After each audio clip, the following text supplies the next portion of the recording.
So, are you someone who thinks that we live on a sphere, or someone who thinks that we don't?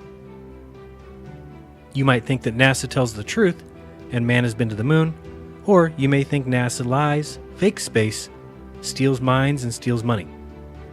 You may think that orbits aren't real and rockets can't work in a vacuum, or you might just think that this was actually in space. Well, none of that matters today. Let's just prove that SpaceX changed their live stream. Ignition sequence start. 3, 2, 1. Houston, we have a problem. Liftoff. We have a liftoff. We copy you on the ground. You got a bunch of guys about to turn blue. What you're seeing here is a mirage.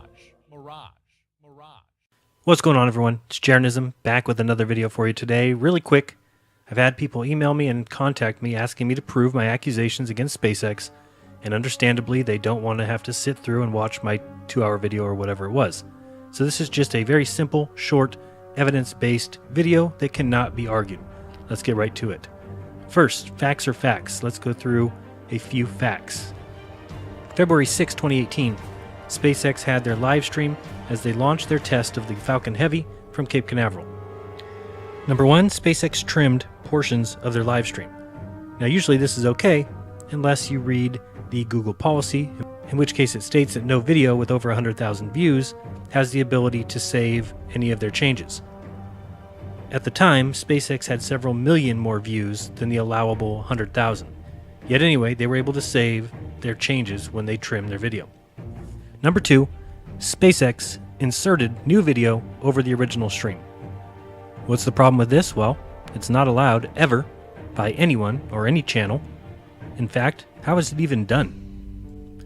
And number 3, SpaceX moved an out-of-place segment to where it should have been, but after the fact, and yet still, it's called a live stream. What's the problem with this? Well, it's all out deception. The point of it was to fool you. Alright, so let's jump in. Let's prove number 1. As you can see here, the original live stream was 43 minutes and 9 seconds, and many people recorded or downloaded this live stream. The video that's on their channel now is only 34 minutes and 18 seconds. The problem here is that we know that channels are allowed to trim their videos, but as the policy here states, it isn't allowed for any video that has reached 100,000 views. SpaceX was several million over that when they trimmed their live stream and got away with what they shouldn't have and really couldn't even have had the ability to do. Alright, let's move on to number 2. Take a look at the screen and you'll notice the time is 1 minute and 17 seconds after launch. That's at the very top. Right below that, you'll see the speed of 1,580 kilometers per hour at an altitude of 14.2 kilometers. Then look at the video in the lower right-hand side, and if you notice, the graphic is over the video. Well, actually, it was over the video. The video that's now up on SpaceX's channel clearly has the video in front of the graphic. Now you'll see me alternating back and forth, so you can see the difference between the original live stream and what is now being considered the live stream. Just one more example here, the original stream being showed to you on the top, the edited live stream being shown to you on the bottom, and you can see the difference by looking at the pink marks on the right side of each of the images. Number 3 was that SpaceX moved an out-of-sequence portion of the original live stream to the place it should have been in the edit version. Why would they do this? Well, no scientific enterprise would ever fudge data, so SpaceX acts as if it is a Hollywood producer. They did it to get that climactic scene change. This is to wow the crowd and to get maximum pop. You'll notice in the image that both videos are at T plus 349, and both are at 10,200 kilometers per hour. But the screens are quite different. So what exactly was going on in the video that wasn't climactic enough for SpaceX?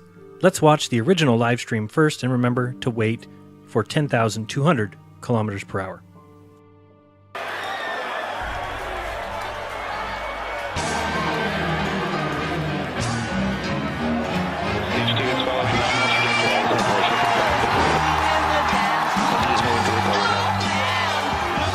Well, now, as you just saw, the moment was kind of anticlimactic, especially since someone piped in the sound of what sounded like 60,000 people or so when a map was shown on the screen. Well, what are you going to do, right? It's a live stream. But wait, movie producer Elon Musk somehow contacted Google. He does what no other YouTube channel is able to do, and that's to adjust his live stream, to reshoot it, to scene cut, and like a well-polished movie, we get act number 2.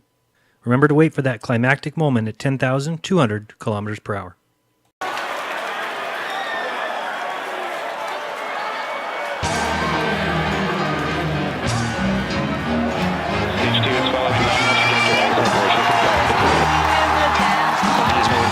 Yeah, that crowd sounded more like a 20 or 30,000 WrestleMania crowd. The audio, I'm sure, would fit better with wrestling. Let's try it.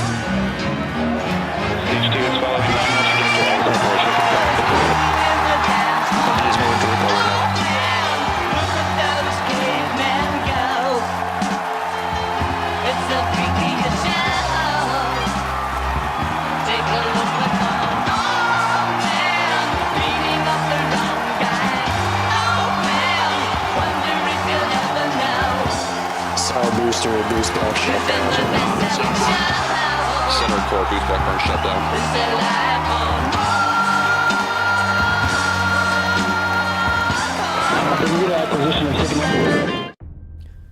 Yeah, to me that just fits better. Otherwise, the crowd doesn't make any sense. Yeah, you put an empty car in the sky. Whoop-de-doo.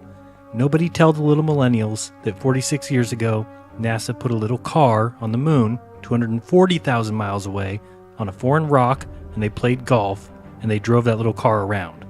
Elon Musk just got called a genius for putting a car 73 miles high with nobody in it.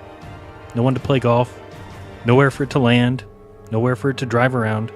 Geez, next thing you know, people will be going crazy for the Etch-a-Sketch, another 1960s invention.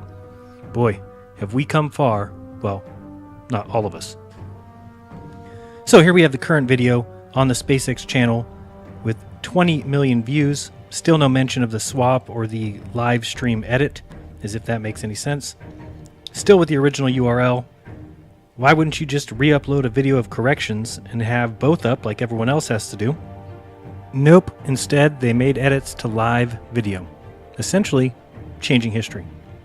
This video goes to those who see the seriousness of what has been allowed to take place here. I mean, private space agencies getting to do what they want, edit live streams. You're looking here at the landing, which of course was changed as well. And if you listen carefully here, you can hear the announcer say that the videos are in fact different, but once they were finally proven to be the same, well, SpaceX just edited the video. And even though those look very similar, those two boosters' views, those are actually representing different boosters.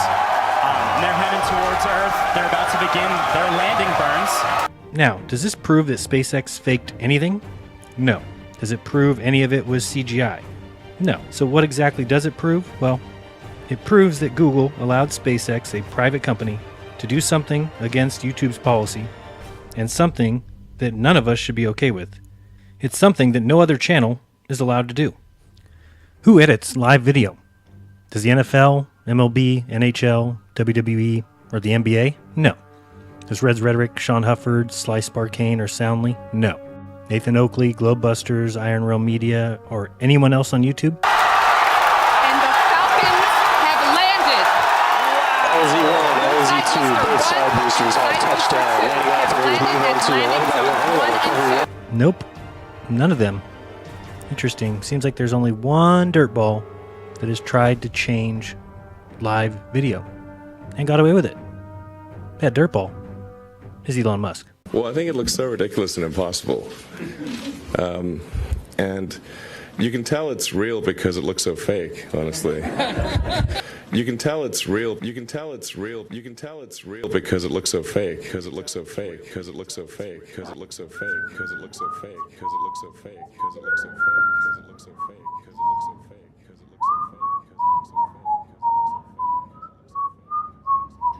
That's beautiful. So be kind, don't lie, and don't edit live streams because, well, then they're not live. Till next time, this has been Jaronism.